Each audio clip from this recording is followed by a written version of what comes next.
E aí pessoal, tudo bem? Nessa videoaula a gente vai estudar a equação do plano tangente a uma superfície de nível.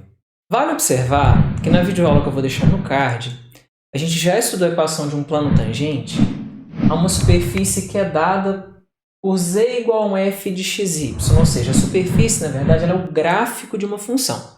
Aqui a gente vai estar interessado em estudar um caso mais geral que esse, ou seja, o que eu quero dizer é o que a gente vai estudar aqui vai englobar esse caso que a gente já estudou no vídeo do card. Digamos que você tenha uma função w igual a um f de xyz, ou seja, uma função de 3 variáveis, tá? Assim como a gente tem o gradiente para funções de 2 variáveis, a gente também tem o gradiente aqui para função de 3 variáveis. Basta a gente olhar para o vetor, cujas coordenadas são as derivadas parciais, aqui no caso, em relação a x, y e z. A gente vai estar particularmente interessado em olhar para as superfícies de nível, que são superfícies dadas por isso aqui igual a uma constante. Um exemplo disso é você pegar, por exemplo, essa função, que é dada por essa expressão que está aparecendo aqui. Se a gente pegar e igualar esse cara igual a 1, ou seja, olhar para o nível em que esse sujeito é 1, eu vou ter uma elipsoide. Claro, se a gente pegasse outros caras aqui positivos, 2, 3, π, por aí vai, a gente vai continuar tendo elipsoides por causa da estrutura da função. Agora, eu estou interessado aqui em apresentar para vocês uma propriedade interessante que envolve o gradiente e a superfície de nível. Para isso, a gente vai dar uma olhadinha no exemplo no GeoGebra.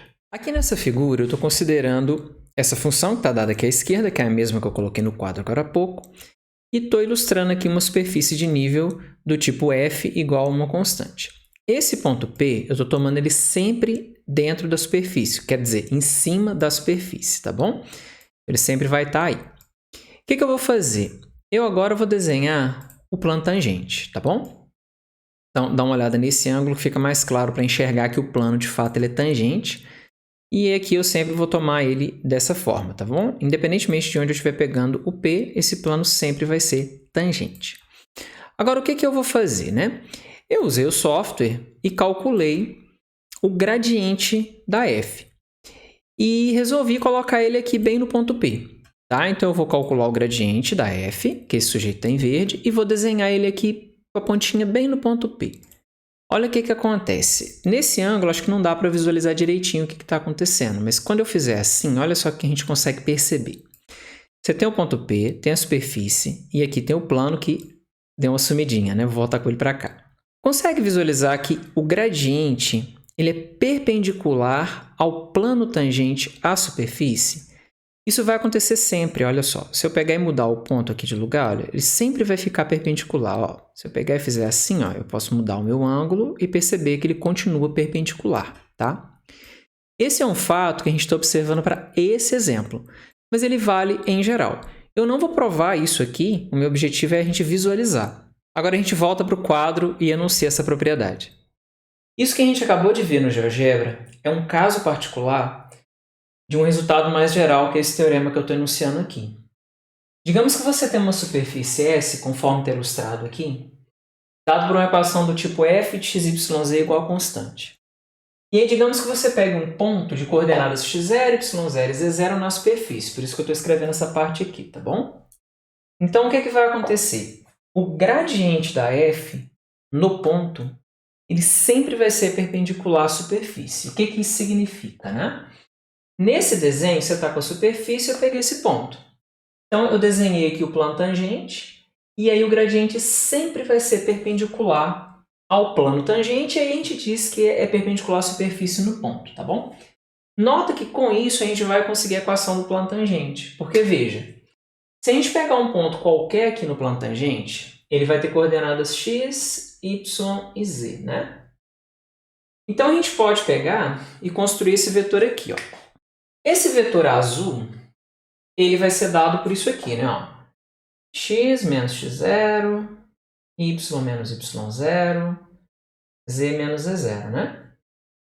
E esse sujeito está no plano tangente, percebe? E ele é perpendicular ao gradiente. Bem, se eles são perpendiculares, o que vai acontecer? O produto escalar entre eles dá zero, né? E essa igualdade, na verdade, ela dá para a gente a equação do plano tangente. E a gente vai ilustrar esse fato fazendo um exemplo agora. O exemplo que eu vou fazer é esse, né? Eu estou pedindo para determinar a equação do plano tangente à superfície, que tem essa equação, no ponto 2, 3, 1. Nota que isso só faz sentido se esse ponto pertencer à superfície. Se você substituir aqui 2, 3 e 1 nessa expressão, você vai ver que de fato vai dar 3, e portanto esse ponto é um ponto da superfície.